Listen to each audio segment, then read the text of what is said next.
Hello दोस्तों, स्वागत है आपका हमारे YouTube channel target exam only पर। और उम्मीद है आप सभी बहुत ही अच्छे होंगे और अपने पेपर्स की तैयारियां अच्छे से कर रहे होंगे। ठीक है, तो हमारे टारगेट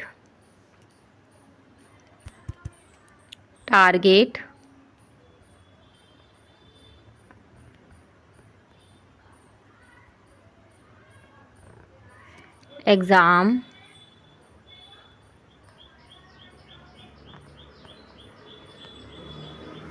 ओनली हमारे टारगेट एग्ज़ाम ओनली को लाइक शेयर एंड सब्सक्राइब कर लीजिए अगर आपने लाइक शेयर एंड सब्सक्राइब नहीं किया है। और अगर आप जो हैं हमारे चैनल पर नए हैं, आप हमारे चैनल पर नए हैं तो अपने बेल आइकन को अच्छे से प्रेस कर लीजिए ताकि आपको हमारी क्लासेस का नोटिफिकेशन टाइम टू टाइम मिल जाए। ठीक है, तो जैसे कि आपको पता है थर्ड सेमेस्टर जो है उसके लिए हम आपके लिए निपुण बैच लेके आए हुए हैं। कौन सा बैच है? निपुण बैच है। और ये बैच हमारा थर्ड सेमेस्टर के बच्चों को ध्यान में रखते हुए लाया गया कि कम समय में कैसे उनकी अच्छी से अच्छी तैयारी कराई जा सके। ठीक है, और यहाँ पर सारी क्लासेस आपको एकदम से फ्री और पीडीएफ सहित मिलेंगी। ठीक है, तो पीडीएफ सहित आपको सारी क्लासेस कैसे मिलेंगी? फ्री मिलेंगी। ठीक है, तो ये बैच आपका 25 जुलाई से स्टार्ट किया गया है। तो यहाँ पर मैं आपको पढ़ा रही हूँ, पेपर फर्स्ट पढ़ा रही हूँ। ठीक है, तो यहाँ पर जो टीचर्स आपको पढ़ा रहे हैं वो हैं रंजीत सर आपको मैथ्स पढ़ाएंगे। ठीक है, और मैं आपको पेपर फर्स्ट पढ़ा रही हूँ। ठीक है, तो आज हमारी ये पेपर फर्स्ट वाली ही क्लास है।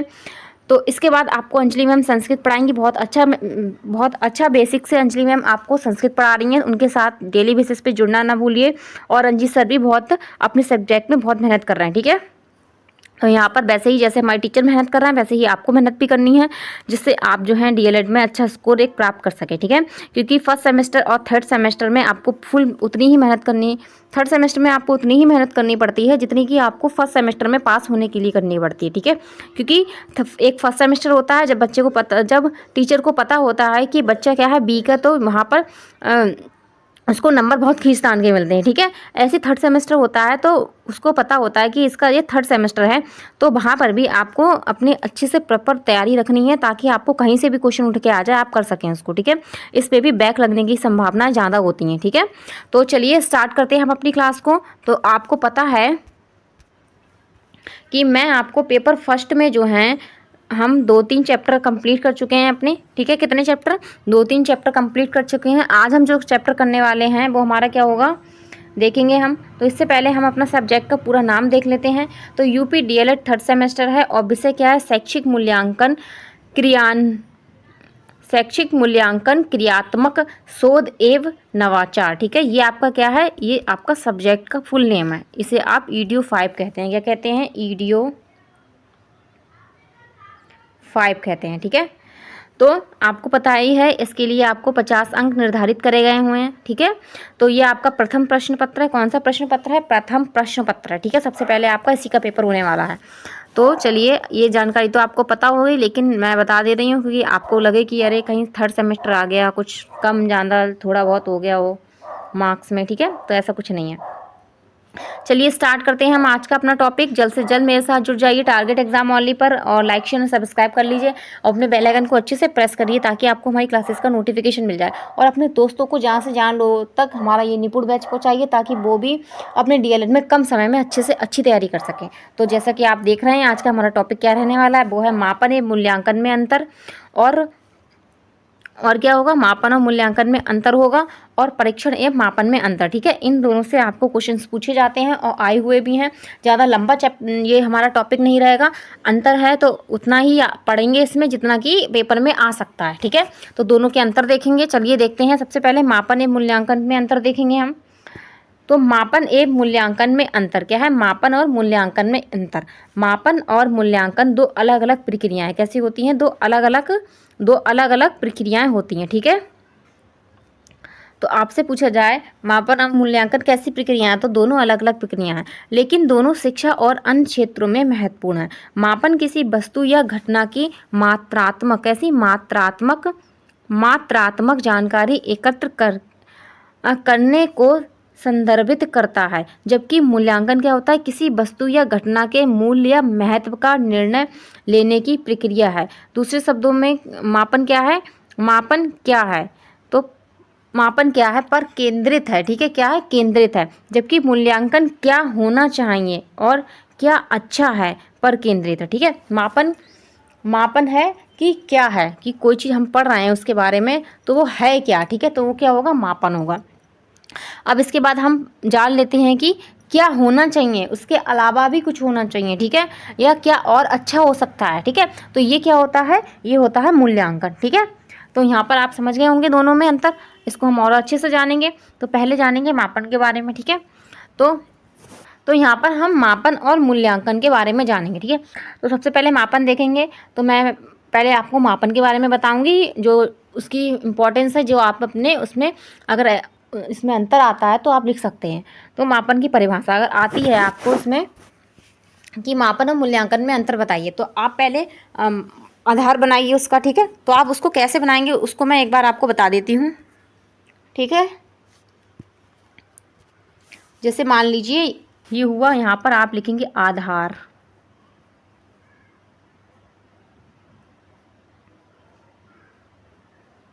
ठीक है। फिर यहाँ पे लिखना मापन, फिर आप लिखे मूल्यांकन,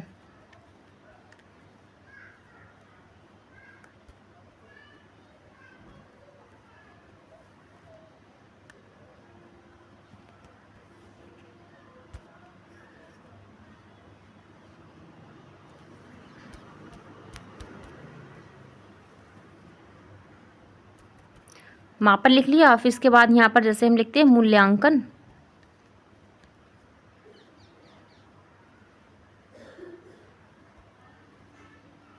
ठीक है। और यहाँ पर फिर यहाँ पर किस तरीके से आपको लाइनिंग करनी है,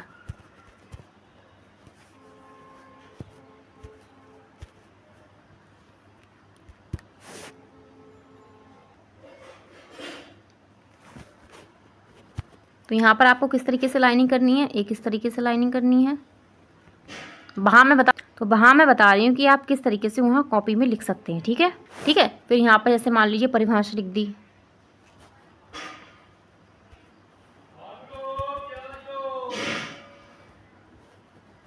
आधार में हम क्या लिखते हैं, परिभाषा,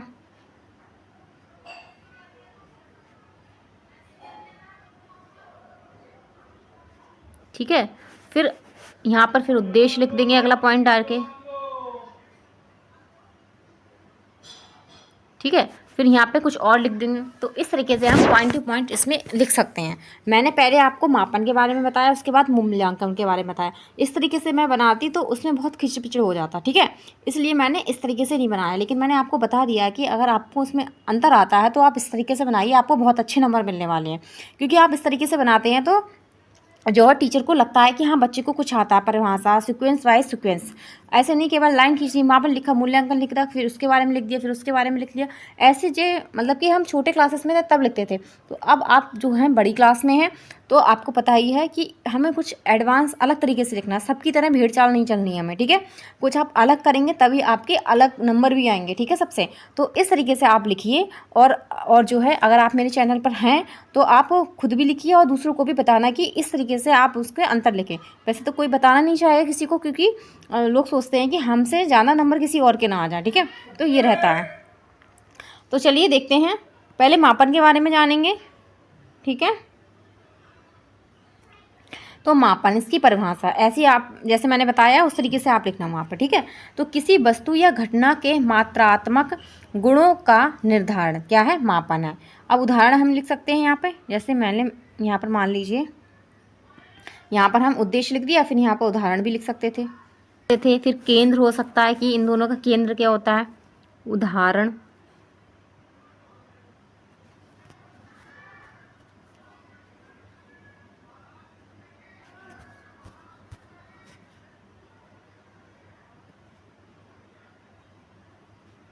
इस तरीके से शॉर्ट में लिख सकते हैं उदाहरण, ठीक है। तो इस तरीके से हम लिख सकते हैं। तो देखेंगे हम, तो उदाहरण में किसी कमरे की लंबाई मापना, किसी छात्र की परीक्षा में प्राप्त अंकों को मापना क्या होता है, मापन होता है, ठीक है। अगर किसी की लंबाई नाप रहे हैं, कमरे की लंबाई, या किसी आप अपनी लंबाई नाप रहे हैं, ये क्या होता है, मापन होता है, ठीक है, मेजरमेंट होता है, ठीक है। तो आगे चलेंगे और भी जानेंगे इसमें पॉइंट वाइज। अब इसका ध्यान केंद्रित, ठीक है, ध्यान केंद्रित मतलब इसका जो मापन होता है उसका केंद्र क्या होता है, केंद्र बिंदु क्या होता है। तो मात्रात्मक डेटा एकत्र करना, जैसे संख्या और माप, ठीक है, जैसे संख्याएं और माप, ठीक है। इसमें कैसा होता है, मापन में क्या होता है, मात्रात्मक डाटा हम एकत्र करते हैं, ठीक है। अब उद्देश्य जानेंगे, तो उद्देश्य में जानकारी एकत्र करना, ठीक है, और उसे संख्यात्मक रूप से प्रयुक्त करना, ठीक है। तो ये इसका क्या होता है, उद्देश्य होता है। और एक और भी हम देख सकते हैं इसमें कि कोई वस्तु या घटना कितनी बड़ी है, कितनी लंबी है और कितनी भारी है आदि, ये सब हम किस में करते हैं, मापन में करते हैं, मेजरमेंट के तहत करते हैं, ठीक है। आगे चलते हैं और जानेंगे। अब हम जानेंगे, अब मूल्यांकन के बारे में जानेंगे। ऐसे हम मूल्यांकन की परिभाषा जानेंगे, उसका उदाहरण, उसका ध्यान केंद्रित, ठीक है, ये सब जानेंगे। तो मूल्यांकन, ठीक है, इवोल्यूशन, ठीक है, इवोल्यूशन। तो इसकी परिभाषा क्या होगी कि किसी वस्तु या घटना के मूल्य, गुणवत्ता या महत्व का निर्णय लेना, ठीक है, किसका, महत्व का निर्णय लेना। वहाँ पर हम क्या कर रहे थे, मेजरमेंट कर रहे थे, मतलब कि किसी भी चीज़ की क्या है, लंबाई नाप रहे थे, और क्या है, किसी भी चीज़ का क्या है, ये नाप रहे थे कि कितना तक वहाँ तक फैला हुआ है वो, ठीक है। लेकिन इसमें हम क्या नापना है, मूल्य और गुणात्मक और उसका महत्व के निर्णय देना, ठीक है, उसका महत्व क्या है इसके बारे में बता रहे हैं मूल्यांकन के द्वारा। उदाहरण में हम देख सकते हैं, यह तय करना कि क्या कोई छात्र एक निश्चित पाठ्यक्रम में सफल हुआ है, किसी उत्पाद की गुणात्मक किसी उत्पाद की गुणात्मकता का मूल्यांकन करना, ठीक है, कि उसकी कितनी, जो उत्पादन हुआ है उसकी गुणवत्ता कितनी है, इसका क्या मापन हम मूल्यांकन के तहत करते हैं, ठीक है। तो यहाँ पर आप समझ रहे होंगे इसके अंतर अच्छे से। तो आगे और जानेंगे ऐसे ही, जैसे हमने मापन में जाना था। फिर जानेंगे ध्यान केंद्रित, क्या जानेंगे, ध्यान केंद्रित। तो गुणात्मक निर्णय लेना और मूल्य का निर्धारण करना, क्या है, गुणात्मक निर्णय लेना और मूल्य का निर्धारण करना, ये क्या होता है, मूल्यांकन होता है, ठीक है। इसका उद्देश्य क्या होता है मूल्यांकन का, कि जानकारी का उपयोग करके निर्णय लेना, क्या है, जानकारी का उपयोग करके निर्णय लेना, सुधार करना, ठीक है, और सुधार करना, ठीक है, क्या है, सुधार करना। और बातें देख सकते हैं कि कोई वस्तु या घटना कितनी अच्छी है, कितनी उपयोगी है और कितनी महत्वपूर्ण है, इसके लिए क्या करते हैं, हम मापन के तहत निर्धारित करते हैं, क्या है। तो इसको हम किसके तहत निर्धारित करते हैं, मूल्यांकन के तहत, किसके तहत, मूल्यांकन के तहत निर्धारित करते हैं कि कोई भी वस्तु कितनी अच्छी है, ठीक है, कितनी अच्छी क्वालिटी की है वो, और कितना उपयोगी है, ठीक है, और कितना महत्वपूर्ण है, सही है। तो आगे चलेंगे, आगे जानेंगे, ज़्यादा कुछ नहीं है इसमें, थोड़ा बहुत अगर आप अच्छे से पढ़ेंगे तो इसको कर लेंगे इजीली, ठीक है। क्योंकि एक क्वेश्चन आएगा कि अंतर बताइए, तो आप वहाँ पे 4 अंतर लिख दीजिए, 4-5 अंतर लिख दीजिए, ठीक है। मैं इतने और एक लाइन में इसलिए लेके आई हूँ ताकि आप अच्छे से याद कर पाएँ, कर पाएँ, क्योंकि लंबे लंबे में ले आती है आपके लिए अंतर, तो आप याद नहीं कर पाते। तो आगे और जानेंगे कि स्कोप, ठीक है, स्कोप किस तरीके से होता है इसमें, ठीक है।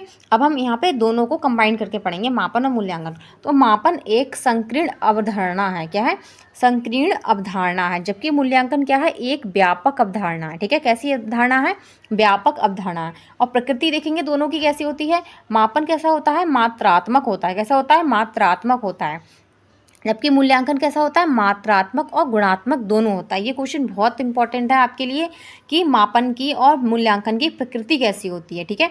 तो ये आप लाइन को मोस्ट इंपॉर्टेंट टिक करें, क्योंकि यूपी टेट, सी टेट और कोई भी टेट ले लीजिए आपको, तो उसमें इस तरीके से क्वेश्चन आपसे पूछा जाता है कि मापन क्या है, मात्रात्मक है, गुणात्मक है, या मात्रात्मक गुणात्मक दोनों है, ठीक है। तो मापन क्या है, हमारा केवल मात्रात्मक होता है, लेकिन जो मूल्यांकन होता है मात्रात्मक और गुणात्मक दोनों होता है, ठीक है। उद्देश्य जानेंगे, मापन का उद्देश्य जानकारी का एकत्र करना होता है, जबकि मूल्यांकन का उद्देश्य क्या होता है, निर्णय लेना और सुधार करना होता है, ठीक है। तो थोड़ा सा मैं आपको कंबाइन करके भी पढ़ा पा रही हूँ यहाँ पर, क्योंकि इसलिए पढ़ा रही हूँ ताकि आपको और अच्छे से समझ में आए इसको, ठीक है। वरना आप कहेंगे मैम ने अलग अलग पढ़ा दिया, हमें तो समझ में नहीं आया, सही। तो आगे और चलेंगे, तो उद्देश्य समझ गए होंगे इसका, ठीक है, स्कोप भी समझ गए होंगे, ठीक है। तो व्यापक तरीके से मूल्यांकन का स्कोप होता है, और जो मापन होता है उसका संकीर्ण अवधारणा में होता है। तो आगे चलेंगे, आगे और देखेंगे, इसके बाद उदाहरण के तहत जानेंगे इसको। तो एक पेंसिल की लंबाई मापन है, ठीक है, एक पेंसिल की लंबाई मापना क्या है, मापन होता है, ठीक है, क्या होता है, मापन होता है। लेकिन यह तय करना कि क्या वह पेंसिल लिखने के लिए पर्याप्त अच्छी है, ये क्या है, मूल्यांकन है। जैसे ये मान लीजिए आपकी पेंसिल है, छीलते छीलते आप मतलब कि आपने एक बार छीली, फिर आप क्या नापने बैठे गए उसको, ठीक है, आप देख रहे हैं कि कितनी लंबी है। लेकिन जो है इससे पहले जो आपने किया होगा कि आप दुकान पे गए होंगे, आपको पता होगा कि कौन सी पेंसिल सबसे अच्छी क्वालिटी की होती है। तो जो उसका आपको ये पता करना कि वो कौन सी पेंसिल आपके लिए बेहतर है, कौन सी अच्छी पेंसिल है, ये क्या होती है, मूल्यांकन होती है। और उसको मापना कि कितनी लंबी पेंसिल है, कि वो वाली पेंसिल, वो कंपनी की पेंसिल इतनी लंबी आती है, कि दूसरी कंपनी की पेंसिल इतनी लंबी आती है। तो ये क्या होता है, मापन होता है, मेज़रमेंट होता है, ठीक है। तो मेज़रमेंट के तहत हम एक वहाँ पर उसको देख रहे हैं, और एक मूल्यांकन के तहत भी हम उसको देख रहे हैं, ठीक है। तो संक्षेप में देख सकते हैं कि मापन किसी व्यक्ति या घटना के बारे में मात्रात्मक जानकारी प्रदान करता है। कैसी, मात्रात्मक जानकारी प्रदान करता है, ठीक है। तो यहाँ पर ये मात्रात्मक बहुत ही इंपॉर्टेंट है, क्योंकि ये बार बार आपको याद दिलाने के लिए लिखा गया है, सही है। जबकि मूल्यांकन उन जानकारी का उपयोग करके मूल्य का निर्धारण करता है। क्या करता है, मूल्य का निर्धारण करता है, ठीक है। जो जानकारी हमें मापन के तहत प्राप्त होती हैं, उससे उसको उपयोग में लाकर क्या है, हम मूल्यांकन को करते हैं, ठीक है। तो समझ गए होंगे अच्छे से आप इसको। तो हम आगे चलते हैं। तो यहाँ पर हम मापन और मूल्यांकन देख चुके हैं। अब हम जानेंगे यहाँ पर जो है मापन और मूल्यांकन को अच्छे से समझ गए हैं। अगर आपको समझ में आया है और आपकी क्लास अच्छी लग रही है तो लाइक एंड शेयर सब्सक्राइब करते रहें, और अपने बेल आइकन को अच्छे से प्रेस कर लें, ताकि आपको हमारी क्लासेस का नोटिफिकेशन टाइम टू टाइम मिल जाए, ठीक है। तो यहाँ पर आप क्लास देखने के बाद कमेंट बॉक्स में कमेंट करना ना भूलें। बहुत बैड मैनर्स होते हैं, अगर आप कमेंट नहीं करते हैं, हमें अच्छा लगेगा कि आप कमेंट करेंगे, मुझे एक मोटिवेशन मिलेगा कि हाँ आप हमारी क्लासेस देख रहे हैं, और कहाँ पर आपको जो है वो आपको समझ में अच्छे से आ रहा है या नहीं आ रहा है। अगर कोई गलती है तो मैं अगली नेक्स्ट क्लास में क्या है उसको उसको सुधारने की कोशिश करूँगी। अगर आप कमेंट करते हैं कि हाँ वहाँ पर मैम हमें इस तरीके से समझ में नहीं आया ये, या यहाँ पर जो है हमें दिक्कत हो रही है, ठीक है, तो प्लीज़ कमेंट जरूर करिएगा, ठीक है। तो चलिए अब हम यहाँ पर देखेंगे परीक्षण और मापन में अंतर क्या होता है। अभी हमने मापन और मूल्यांकन देखा, अब हम परीक्षण मापन में अंतर देखेंगे, ठीक है। तो चलिए देखते हैं हम आगे।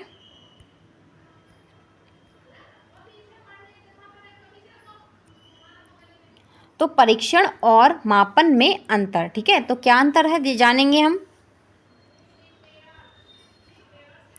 तो परीक्षण और मापन दो अलग अलग प्रक्रिया हैं। क्या है, दो अलग अलग दो अलग अलग प्रक्रियाएं हैं, ठीक है, लेकिन वे एक दूसरे से संबंधित हैं, ठीक है। परीक्षण एक प्रक्रिया है जिसके द्वारा किसी व्यक्ति या वस्तु की विशेषताओं व्यक्ति या वस्तु की विशेषताओं का मापन किया जाता है। जबकि मापन वह प्रक्रिया है जिसके द्वारा उन विशेषताओं को मात्रात्मक, ठीक है, मात्रात्मक रूप से व्यक्त करते हैं, ठीक है। जैसे मान लीजिए आपकी लंबाई 5 इंच है, या जितनी भी है, आपकी मोटाई कितनी है, आपकी चौड़ाई कितनी है, ये सब किसके तहत आता है, ये मापन के तहत आता है, ठीक है। तो आप के लिए जो मात्रात्मक रूप में व्यक्त करना क्या है, मापन है, ठीक है, कि आपकी लंबाई कितनी है, कि आप कितने मोटे हैं, ये सब चीज़ें, ठीक है। तो आगे चलते हैं, दूसरे शब्दों में जानेंगे कि परीक्षण एक प्रारंभिक प्रक्रिया है। क्या है, प्रारंभिक प्रक्रिया है जो हमें ये निर्धारित करने में मदद करती है कि किसी वस्तु या किसी व्यक्ति या वस्तु के कुछ गुण या नहीं, क्या है, कुछ गुण या नहीं, क्या है, ये है परीक्षण है। अब मापन एक बाद की प्रक्रिया, मापन क्या होती है, एक बाद की प्रक्रिया होती है जो हमें उन गुणों की मात्रा निर्धारित करने में मदद करती है। क्या करती है, मदद करती है, ठीक है। तो यहाँ पर जो परीक्षण होता है वो पहले होता है। मान लीजिए आपकी परीक्षा हो रही है, तो वो आपका परीक्षण ही तो है, तो वो परीक्षण आपका पहले होगा, उसके बाद आपका मापन किया जाएगा, कि उसके बाद ही तो मापन किया जाता है कि क्लास में कौन फर्स्ट आया कौन सेकंड आया, ठीक है। तो पहले आपके परीक्षण होता है, उसके बाद में क्या होता है, मापन होता है, ठीक है। तो आपको इस तरीके से इसको समझ सकते हैं। तो आगे हम चलते हैं, इसको जानेंगे हम अच्छे से, और उदाहरण तहत देखेंगे। तो एक शिक्षक छात्रों की एक परीक्षा ले सकता है ताकि यह निर्धारित किया जा सके कि उन्हें गणित के कुछ अवधारणाओं को समझ है या नहीं है। यदि छात्र परीक्षा में सफल होते हैं तो शिक्षक उन छात्रों के गणितीय ज्ञान की मात्रा को मापने के लिए एक परीक्षा का उपयोग कर सकते हैं। ठीक है, आपको किसी भी सब्जेक्ट में अगर आपको आप पढ़ा रहे हैं तो आपको किसी सब्जेक्ट में अगर बच्चे की जांच करनी है कि उस सब्जेक्ट में उसका क्या लेवल है, तो वहाँ पर आप उसको परीक्षण ले सकते हैं उसका। ठीक है, तो परीक्षण के बाद क्या है, हम ये बता सकते हैं कि वो बच्चा उसमें उसका मापन करके हम ये बता सकते हैं कि वो कितना निपुण हो गया है उस सब्जेक्ट में। ठीक है, तो यहाँ पे इस तरीके से आप जान सकते थे। तो आगे हम चलते हैं, आगे हम देखेंगे इसको और अच्छे से जानेंगे। तो यहाँ परीक्षण और मापन के बीच कुछ मुख्य अंतर दिए गए हैं। ठीक है, कौन से कुछ प्रमुख अंतर दिए गए हैं। तो एक तरफ आपका परीक्षण, एक तरफ आपके लिए परीक्षण लिखा है, एक तरफ मैंने मापन लिखा है। ठीक है, तो परीक्षण क्या है, एक गुणात्मक प्रक्रिया है। कैसी प्रक्रिया है, गुणात्मक प्रक्रिया है। जबकि जो मापन होता है वो कैसी होती है, मात्रात्मक प्रक्रिया होती है। ये तो हमने अभी डिस्कस किया था आगे। ठीक है, तो सेकंड इसमें पॉइंट दिया है कि किसी व्यक्ति या वस्तु के कुछ गुणों की उपस्थिति या अनुपस्थिति निर्धारित करता है। ठीक है, तो परीक्षण क्या होता है, किसी व्यक्ति की क्या हो, कुछ गुणों की उपस्थिति और अनुपस्थिति निर्धारित करता है। जैसे मान लीजिए आपने एक सब्जेक्ट की परीक्षा ली है तो आप उसके गुण जान सकते हैं कि उस सब्जेक्ट में वो कहाँ तक जो है सफल है। आगे देखते हैं मापन क्या है। मापन उन गुणों की मात्रात्मक निर्धारित करता है, क्या है, उनकी क्वांटिटी बताता है। ठीक है, कि बच्चा जो है कितने परसेंट तक है या कितने नंबर तक उसमें अच्छा है। ठीक है, तो आगे चलते हैं। थर्ड पॉइंट इसमें दिया है कि परीक्षण एक प्रारंभिक प्रक्रिया है। क्या है, परीक्षण एक प्रारंभिक प्रक्रिया है, लेकिन जो मापन होता है मापन एक बाद की प्रक्रिया है। क्या होती है, बाद की प्रक्रिया। सबसे पहले आपकी परीक्षा होती है, उसके बाद आपका मापन होता है कि आपने कि क्लास में कौन सा स्थान प्राप्त किया है। ठीक है, तो आगे चलते हैं और पॉइंट्स देखेंगे इसके बारे में। अगला फोर्थ पॉइंट दिया है कि परीक्षण का उपयोग अक्सर किसी व्यक्ति या वस्तु की क्षमताओं या कौशल का मूल्यांकन करने के लिए किया जाता है। ठीक है, जबकि जो मापन होता है इसका उपयोग अक्सर किसी व्यक्ति वस्तु की विशेषताओं को मात्रात्मक रूप से व्यक्त करने के लिए किया जाता है। किसके लिए, व्यक्त करने के लिए, मात्रात्मक रूप से। किससे, मात्रात्मक रूप से व्यक्त करने के लिए। ठीक है, तो यहाँ पर आप फोर्थ पॉइंट भी समझ गए होंगे। फिफ्थ पॉइंट देखते हैं, संक्षेप में जानेंगे कि परीक्षण एक प्रारंभिक प्रक्रिया है जो हमें यह निर्धारित करने में मदद करती है कि किसी व्यक्ति या वस्तु में कुछ गुण हैं या नहीं है। ठीक है, और जबकि जो मापन होता है वही है जो मैंने अभी आपको बताया था। तो मापन क्या है, एक बाद की प्रक्रिया होती है जो हमें उन गुणों की मात्रा निर्धारित करने में मदद करती है। ठीक है, 6 पॉइंट देखते हैं इसमें कि मापन में भौतिक एवं मानसिक दोनों प्रकार के उपकरण की आवश्यकता होती है। कैसे, भौतिक और मानसिक दोनों प्रकार के उपकरण की आवश्यकता होती है। किसमें होती है, मापन में। ये आपका इधर आएगा, ये इधर आएगा। ठीक है, वो टाइपिंग मिस्टेक हो गई है। ठीक है, तो इसको आप इधर कर लेना और इसको आप इधर कर लेना। ठीक है, जबकि परीक्षण क्या है, जबकि परीक्षण का प्रयोग स्वयं उपकरण के रूप में किया जाता है। किसमें, उपकरण के रूप में किया जाता है। ठीक है, तो आप समझ गए होंगे परीक्षण और मापन में अंतर क्या है, मापन और मूल्यांकन में अंतर क्या है। ठीक है, तो मैंने बहुत ही अच्छे से, बहुत ही सरल भाषा में आपको समझाने की कोशिश की है। अगर आपको समझ में आया है तो मुझे कमेंट बॉक्स में एक कमेंट जरूर करना और लाइक भी करना और अपने दोस्तों में शेयर करना, ताकि वो भी कम समय में अपने डीएलएड थर्ड सेमेस्टर की अच्छे से तैयारी कर सकें। ठीक है, तो यहाँ पर आप बिल्कुल घबराइए नहीं। अगर आप हमारे चैनल से जुड़ चुके हैं तो आपको कोई भी परेशानी नहीं होने वाली है और आप डीएलएड में अच्छे मार्क्स लाने वाले हैं। ठीक है, लेकिन जब आप मेहनत करेंगे हमारी तरह तभी आप कुछ कर सकेंगे। ठीक है, तो हमारी क्लास यहाँ पर कंप्लीट होती है। कल हम नेक्स्ट क्लास में जो है नए टॉपिक के साथ मैं आपके लिए हाजिर होंगी। तो मैं आपके सारे टॉपिक बहुत अच्छे से प्रॉपर तरीके से कंप्लीट कराऊंगी और सारी इंपॉर्टेंट चीज़ें कराऊंगी। ठीक है, तो यहाँ पर हमारा जो यूट्यूब चैनल है टारगेट एग्जाम ओनली, क्या है, target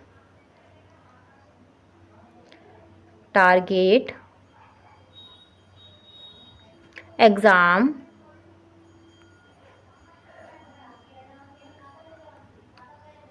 only, target exam only को लाइक शेयर एंड सब्सक्राइब करना आप बिल्कुल ना भूलिएगा। ठीक है, और अपने बेल आइकन को अच्छे से प्रेस कर लीजिए ताकि आपको हमारी क्लासेस का नोटिफिकेशन टाइम टू टाइम मिल जाए और आप हमारे साथ हमारी क्लास में टाइम से जुड़ सकें। ठीक है, तो आज के लिए बस इतना ही। कल मैं फिर हाजिर होंगी आपके सामने एक नए टॉपिक के साथ। Okay, thank you.